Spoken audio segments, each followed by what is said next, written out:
A paz do Senhor Jesus. Tudo bem? Estamos aqui para mais um momento de reflexão bíblica no livro de Juízes. E hoje vamos meditar no capítulo 18, versículos 1 até o versículo 5, que nos diz assim. Versículo 6, aliás.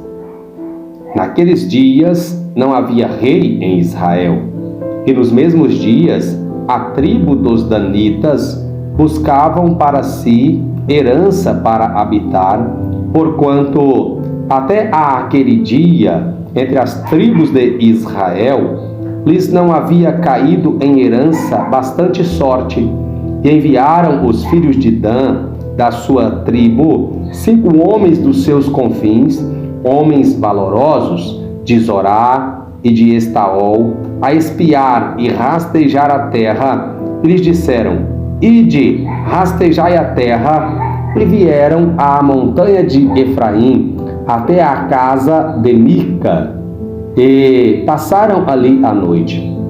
E quando estavam eles junto da casa de Mica, conheceram a voz do jovem, do levita, e chegaram-se para lá e lhe disseram: Quem te trouxe aqui? Que fazes aqui? Que é o que tens aqui? E ele lhe disse: Assim e assim me tem feito Mica, pois me tem assalariado e eu lhe sirvo de sacerdote. Então lhe disseram: Ora, pergunta a Deus para que possamos saber se prosperará o caminho que levamos. E disse-lhes o sacerdote: Ide em paz, o caminho que levas está perante o Senhor. Queridos, chegamos ao capítulo 18 do livro de Juízes, e o que percebemos aqui neste capítulo é que o texto vai começar a falar de um levita que estava na casa de Mica. Lembremos-nos que na reflexão passada vimos que Mica ele pega o dinheiro que havia recuperado para a sua mãe, e eles então fazem deuses para adorar, e ele havia separado um dos seus filhos para serem sacerdotes. Não falamos na reflexão passada, mas a partir do versículo 7 do capítulo 17 de Juízes, um jovem de Belém de Judá, da tribo de Levi, ou seja, um levita, ele sai peregrinando pela terra e chega até a casa de Mica. E quando ele descobre que ele é levita, ou seja, que ele fazia parte do grupo que estava separado para servir o Senhor, ele então fez-lhe uma proposta para que este pudesse, por meio de um bom salário, servir ali a Mica e ser o sacerdote dele, por entender que seria melhor ter um sacerdote que era separado por Deus.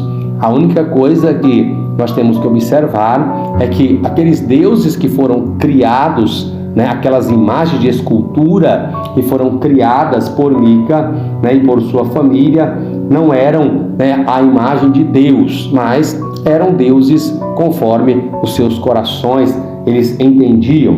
Mas hoje nós vemos aqui que a tribo de Dan, no capítulo 18, que é o capítulo que nós vamos refletir hoje, traz-nos a informação de que algumas pessoas ali da tribo de Dan, os líderes, são enviados para buscar expandir a terra, porque eles entendiam que a terra não era o suficiente para eles.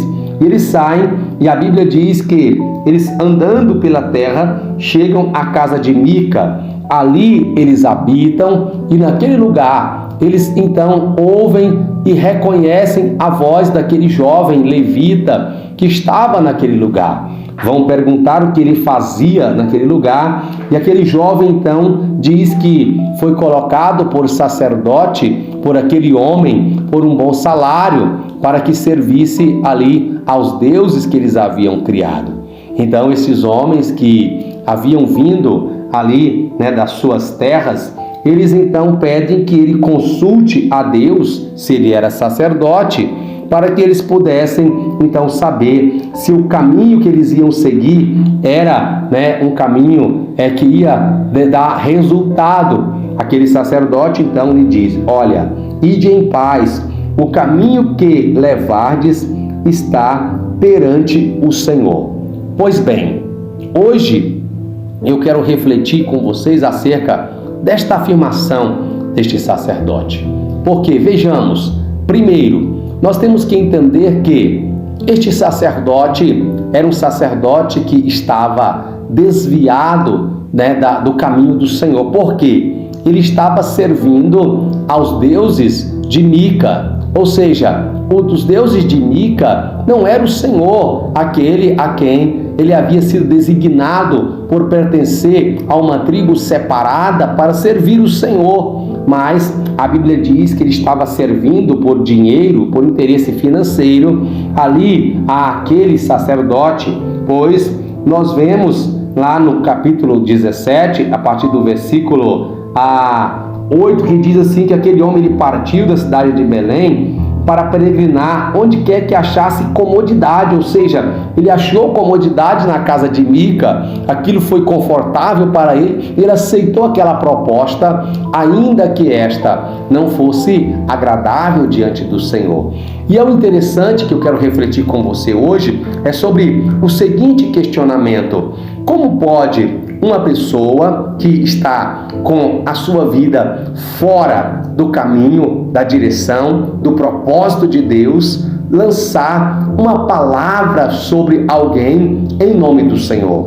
Vejamos que aqueles 5 homens valorosos, que saíram ordenados pela tribo de Dan para buscar uma terra para que pudessem possuí-la, eles, quando descobrem que ele está ali como sacerdote, imediatamente eles o questionam dizendo: olha, pergunta a Deus para que possamos saber se o caminho que nós levamos, este caminho, ele é um caminho que irá prosperar. Então aquele homem responde dizendo: olha, vá em paz, porque o caminho que vocês estão levando está perante o Senhor. Agora, nós temos que analisar esta resposta e também esta pergunta, pois vejamos, há 2 situações que nós podemos usar para responder esta indagação que eu faço nesta reflexão.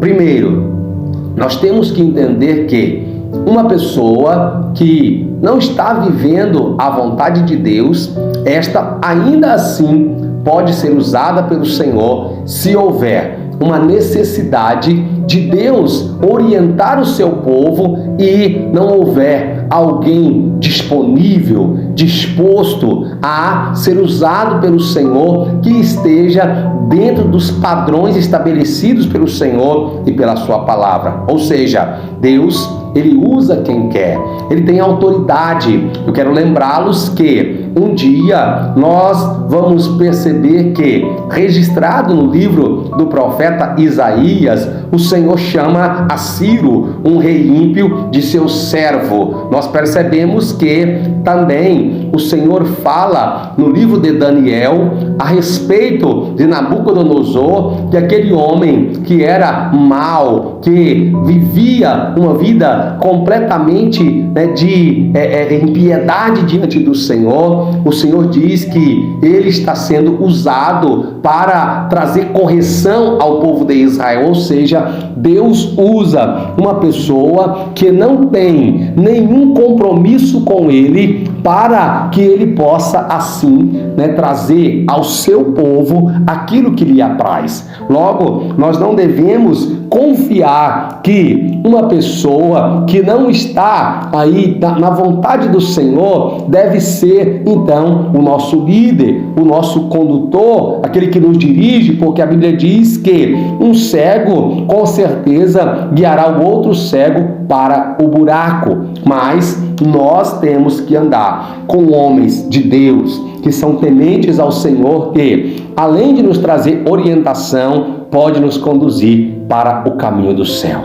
Então, meu querido, este homem, ele é perguntado por isso, ele diz: olha, o caminho que vocês prosperam, o caminho que vocês estão levando está perante o Senhor. A segunda coisa que eu queria falar convosco era a resposta, que ele dá é uma resposta óbvia. Que caminho não está perante o Senhor? Todo caminho que o homem tomar está diante do Senhor. Agora, se nós estamos num caminho que lhe agrada, aí seria outra situação que nós podemos analisar em uma outra oportunidade. Amém? Deus abençoe você, Deus abençoe a sua casa e a sua família e continue conosco, em nome de Jesus.